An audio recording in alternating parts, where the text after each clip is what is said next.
Welcome to শিরিনস kitchen. আজকের পর্বে আমি আপনাদের খুব সহজেই ছোলার বেসন দিয়ে গুড়ের মুড়ালি তৈরি করে দেখাবো। আশা করি আপনারা উপকৃত হবেন। কিছু টিপস থাকছে, শেষ পর্যন্ত ভালোভাবে দেখার অনুরোধ করছি। চলুন তাহলে শুরু করি। ছোলার বেসন দিয়ে গুড়ের মুড়ালি তৈরি করার জন্য এখানে নিচ্ছি 1.5 কাপ ছোলার বেসন, চেলে নিচ্ছি।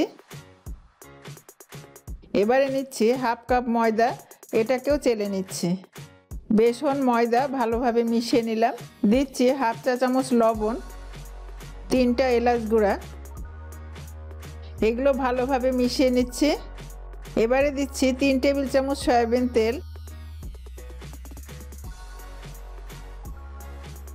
দিয়ে ভালোভাবে মেখে নিচ্ছি।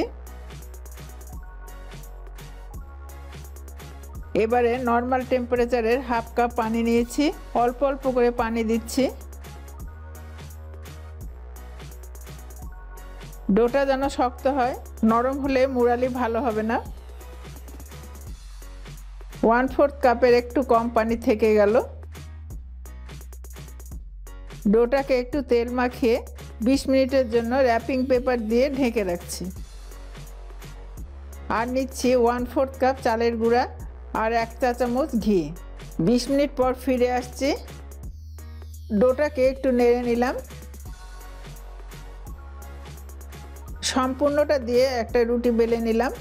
1/4 ইঞ্চির মতো মোটা হবে, এরকম চিকন করে চাকু দিয়ে কেটে নিচ্ছি।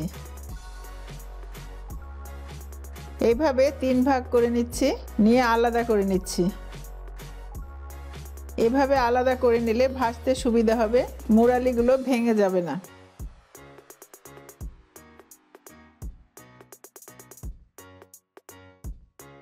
ফ্রাইং প্যানে তেল দিয়ে চুলাটা ধরিয়ে দিলাম। এখন ডো থেকে 1 চিমটি তেলে ফেলছি, গরম হয়েছে কিনা চেক করার জন্য। এ পর্যায়ে মুড়ালিগুলো ছাড়ছি। এখন জালটা কমিয়ে মিডিয়াম লোতে রেখেছি। এখন মাঝে মাঝে নাড়ছি। মুড়ালিগুলো একটু শক্ত হয়েছে, এবার অনবরত নাড়ছি।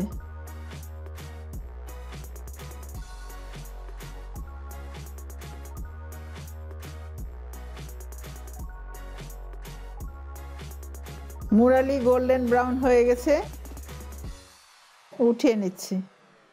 একবার ভাজতে আমার 8 মিনিট সময় লাগলো। বাকিগুলো এইভাবে ভেজে নিলাম। মুড়ালিগুলো ঠান্ডা হলে মচমচে হবে।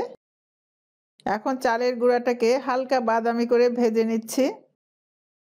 মুড়ালিতে গুড় মাখানোর জন্য চূড়া ধরিয়ে ফ্রাইং প্যান চাপিয়ে দিলাম। এবার দিচ্ছি 1 চা চামচ ঘি। এখানে 200 গ্রাম গুড় আছে, আপনারা মিষ্টি বেশি খেতে চাইলে সম্পূর্ণটা দিবেন।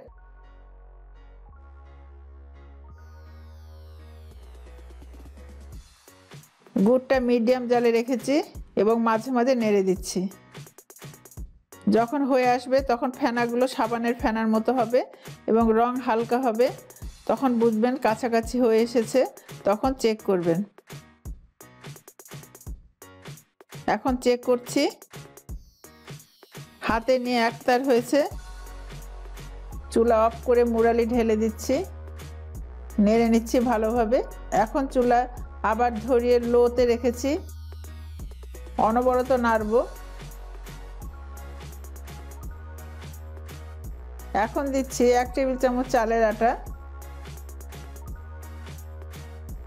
আর নেড়ে নিলাম।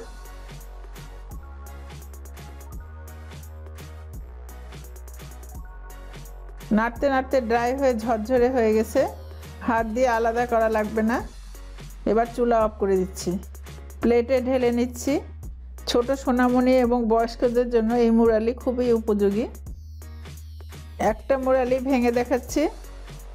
বেসন দিয়ে গুড়ের মুড়ালি তৈরি শেষ। আপনারা অবশ্যই তৈরি করে জানাবেন কেমন হয়েছে। আর আমার রেসিপি পছন্দ হয়ে থাকলে যারা নতুন তাদের সাবস্ক্রাইব করার অনুরোধ করছি। আপনারা ভালো থাকেন, ধন্যবাদ।